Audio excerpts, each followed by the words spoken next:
Hey everyone, welcome back to my channel. तो जो इस चैनल पे नए हैं प्लीज़ इस चैनल को सब्सक्राइब कर दीजिएगा एंड वीडियोस को लाइक कर दीजिएगा। तो ये वीडियो होने वाली है आरआरबी पीओ मेंस के रिगार्डिंग। जिन्होंने भी 45 प्लस स्कोर किया है, लाइक स्कोर कर रहे हैं, उनको लग रहा है 45 प्लस मेरे मार्क्स आ जाएंगे, देन उनको स्ट्रेट अवे मेंस की प्रिपरेशन स्टार्ट करना चाहिए। और ये मैं ऐसा क्यों बोल रही हूँ, इन केस अगर आपका सिलेक्शन नहीं भी होता है या फिर मेरा भी बहुत कम अटैम्प्ट है, अगर मेरा भी सिलेक्शन नहीं होता है तो आरआरबी क्लर्क मेंस के लिए हम रेडी रहेंगे ऑलरेडी, और एक एज रहेगा हमें। तो इस वीडियो में ये सारे टॉपिक्स हम डिस्कस करने वाले हैं। टारगेट स्कोर क्या रखना है हमें, पेपर पैटर्न क्या होगा, और मैं इसमें आपको अपना स्कोर कार्ड दिखाऊंगी 2024 का, प्रीलिम्स एंड मेंस का दोनों का। एंड इसमें मैं आरआरबी पीओ मेंस की मैं कौन सी स्ट्रेटजी फॉलो करने वाली हूँ एंड आपको मतलब करना चाहिए, मैं एज अ सजेशन दूँगी। अगर आपको फॉलो करना होगा देन आप फॉलो कर सकते हैं। तो from my point of view मेरा टारगेट स्कोर होना चाहिए 90 प्लस, बिकॉज़ लास्ट ईयर की जो कट ऑफ थी वो 79 थी हाईएस्ट, जो कि हिमाचल प्रदेश की थी। ठीक है, तो 90 प्लस इसलिए मैं कह रही हूँ क्योंकि हमें कट ऑफ से एटलीस्ट 15 to 20 मार्क्स एक्स्ट्रा आना चाहिए, बिकॉज़ इसके आगे इंटरव्यू होता है। तो इंटरव्यू में एक रिलैक्सेशन लगेगा कि हाँ कोई बात नहीं, इंटरव्यू में अगर 50 या 60 मार्क्स भी आए तो उसमें मेरा ये मेंस का स्कोर बैलेंस आउट हो जाएगा, तो मेरा ऑटोमेटिकली कट ऑफ निकल जाएगा। ठीक है, तो इसलिए मैं इसको 90 प्लस मान रही हूँ, क्योंकि यूपी की cut off last year 71 time something गई थी, और 90 प्लस लाइक 15 to 20 मार्क्स हमें एक्स्ट्रा लेके चलना ही चाहिए। और आप लोग भी अपने स्टेट की कट ऑफ देख के उससे 15 to 20 एक्स्ट्रा मार्क्स लाने की कोशिश करना। और आगे मैं पेपर पैटर्न डिस्कस करूँगी, तो उसमें तो वो क्लियर हो जाएगा आप लोग को कि क्या करना है आगे। तो इसमें जो है कोशिश कीजिएगा कि 90 प्लस या 90 परसेंटाइल अबव आप लोग स्कोर कर पाएँ, यही टारगेट स्कोर होना चाहिए आपका। और इंटरव्यू में क्या होता है, इंटरव्यू में अगर हमारे 50 या 60 मार्क्स भी आ जाते हैं तो भी चल जाता है काम। इसका इंटरव्यू इतना ज़्यादा मतलब आई थिंक टफ़ नहीं होता है जितना IBPS PO या SBI PO का होता है। IBPS PO का लास्ट ईयर मैंने इंटरव्यू दिया था, मेरे मार्क्स 76 आए थे उसमें, जो कि बिल्कुल अनएक्सपेक्टेड था मेरे लिए, बिकॉज़ मैंने 2 से 3 आंसर्स क्वेश्चंस के आंसर्स भी नहीं किए थे। मैंने जस्ट सॉरी बोल दिया था बिकॉज़ मुझे काफ़ी टाइम हो गया था। ठीक है, तो देखते हैं पेपर पैटर्न क्या रहने वाला है इसका। रीजनिंग का जो एग्ज़ाम है, सॉरी पेपर है, वो 40 क्वेश्चंस आएंगे, 50 मार्क्स के होंगे और टाइम 30 मिनट्स मिलेगा। इसमें डुएबल क्वेश्चंस भी काफ़ी रहते हैं। और कंप्यूटर का नंबर ऑफ़ क्वेश्चंस 40 रहेंगे एंड 20 मार्क्स का रहेगा, 15 मिनट्स का टाइम रहेगा। General awareness 40 question 40 marks and 15 minutes का टाइम। इंग्लिश और Hindi 40 question 40 marks and 30 minutes का time. Numerical ability that is quant section 40 questions 50 marks and 30 minutes का टाइम। तो टोटल 2 आवर्स का हमारा पेपर होने वाला है एंड 200 मार्क्स में से एटलीस्ट अगर हम 100 टारगेट मतलब 100 ले आएंगे तो जाके 90 या 95 प्लस हमारा स्कोर बनेगा। बिकॉज़ टारगेट हमें हमेशा ज़्यादा का लेकर चलना चाहिए, तब उससे 5 या 10 मार्क्स कम आते हैं हमारे, क्योंकि एक्यूरेसी का खेल रहेगा ही, क्योंकि इसमें जनरल अवेयरनेस है, इंग्लिश है एंड ऑफ कोर्स कंप्यूटर भी है। कंप्यूटर में तो ईज़िली आ जाते हैं, अच्छे मार्क्स आ जाते हैं। तो ये है मेरा प्रीलिम्स का स्कोर कार्ड, जो कि आपको आई थिंक ब्लर दिख रहा होगा थोड़ा।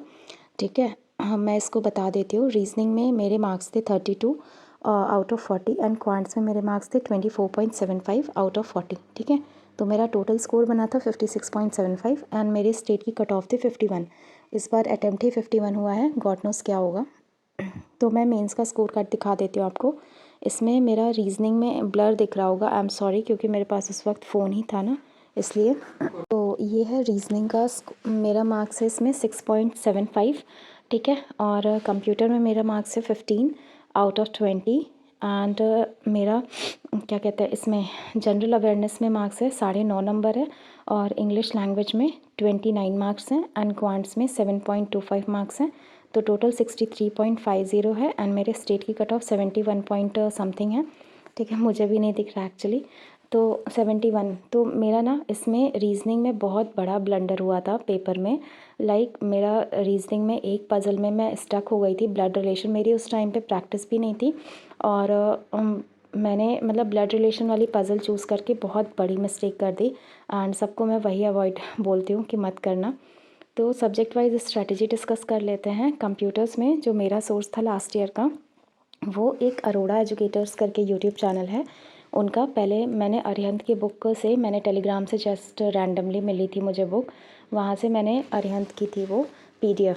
तो वहाँ से मैंने वो PDF कंप्लीट किया, बुक का PDF था वो। और देन अरोड़ा एजुकेटर्स का यूट्यूब चैनल है, वहाँ पे ना MCQs टाइप वो कराते हैं, तो वो कंप्लीट किया। ठीक है, अभी भी वो सीरीज़ चल रही है, आप फॉलो कर सकते हो, बहुत अच्छा है, आपका कंप्यूटर पूरा कवर हो जाएगा। एंड GA के लिए मेरा जो सोर्स हमेशा से रहता आया है वो है परचम क्लासेस का monthly current affairs and banking current affairs परचम क्लासेस से। एंड इस बार जो मैंने ऐड ऑन किया है वो स्मार्ट कीड़ा का CA मॉक ड्रिल है। उसमें क्या है, क्वेश्चंस मैं प्रैक्टिस करती हूँ बस उससे, और कुछ पढ़ने का नहीं रहता है, मैं सिर्फ क्वेश्चन से प्रैक्टिस करती हूँ कि मेरे क्वेश्चंस हो जाएं। और मेनली जो क्वेश्चंस मेरे फंस जाते हैं वो परचम क्लासेस से ही रहता है कि वहाँ से हो जाता है अच्छा खासा लेवल ऑफ क्वेश्चंस। ठीक है, तो मैं बस यही 2 सोर्स, मैं वीडियो को ज़्यादा प्रेफर करती हूँ एज़ कम्पेयर टू PDF, क्योंकि PDF मुझे समझ में नहीं आता और पढ़ने में मुझे बहुत टाइम टेकिंग लगता है, और मुझे लगता है मैं वीडियो से ज़्यादा जल्दी कर पाती हूँ। एंड रीजनिंग की बात करें तो मेंस का मॉक ये इसका एक अल्टीमेट सोर्स है। और जो वीडियो क्लासेस मैं पुनीत सर को फॉलो करती हूँ, तो मैं उनकी क्लासेस फॉलो करती हूँ यूट्यूब की। मेरे पास कोई अभी पेड कोर्स नहीं है। और मैं ये सजेशन दूंगी कि हमेशा ब्लड रिलेशन वाली पज़ल आप स्किप कर देना, बिकॉज़ मेरी तरह ब्लंडर ना हो जाए लास्ट ईयर मैंने जो किया था। और ये आप स्कोर करने की कोशिश करना 25+ रीजनिंग में, क्योंकि इसमें पज़ल जो आती है वो डुएबल आती है, लाइक 2 से 3 पज़ल डुएबल होगी आपके लिए, और बाकी जो मिसलिनियस टाइप ऑफ क्वेश्चंस रहते हैं वो भी डुएबल आते हैं, तो वो भी एटलीस्ट DS वगैरह आप लोग कर सकते हो बहुत ईजिली। ठीक है, तो ये है रीजनिंग की सिंपल सी स्ट्रैटेजी है। जिस भी टीचर को आप फॉलो कर रहे हो उनकी मेंस की क्लासेस देखो, आपके पास चाहे कैसा भी सोर्स हो, पेड या यूट्यूब। क्वांट्स में मेंस का मॉक जो होता है, ठीक है, वो अल्टीमेट सोर्स है ऑफ कोर्स, क्योंकि उसमें आपको अलग अलग टाइप के क्वेश्चंस मिल जाएंगे। एंड मैं आशीष अरोड़ा सर को फॉलो करती हूँ यूट्यूब चैनल से, तो मैं उनकी वीडियो क्लासेस देखती हूँ। मेंस का मतलब बहुत ज़्यादा कंटेंट है उनके यूट्यूब चैनल पे। तो मूव करते हैं इंग्लिश की स्ट्रेटजी पे। जो मेरा सोर्स होता है इंग्लिश का वो होता है मॉक टेस्ट और ज़्यादा से ज़्यादा रीडिंग, बिकॉज़ रीडिंग स्पीड अच्छी खासी चाहिए होती है इसमें मेंस में। और मैं स्टिल कंफ्यूज हूँ कि मैं इंग्लिश चूज़ करूँ या हिंदी, बिकॉज़ हिंदी का मैंने सेक्शनल मॉक टेस्ट दिया था, उसमें मेरा स्कोर 32 रहा था। एंड आपने देखा ही था मेरा 29 मार्क्स आया हुआ था, और हिंदी में भी 32 आया। गॉड नोज़ मैं क्या चूज़ करूँ, आप लोग हेल्प करना। ऑल द बेस्ट, आप लोग अच्छे से प्रिपेयर करना। And thank you so much, और कमेंट करना अगर आपको कोई क्वेरी होगी तो उसके लिए। एंड प्लीज़ वीडियो को लाइक कर दीजिएगा। Thank you so much. Session wind up करते हैं यहीं पे, मिलते हैं फिर एक नेक्स्ट वीडियो में। Thank you, bye everyone, thank you.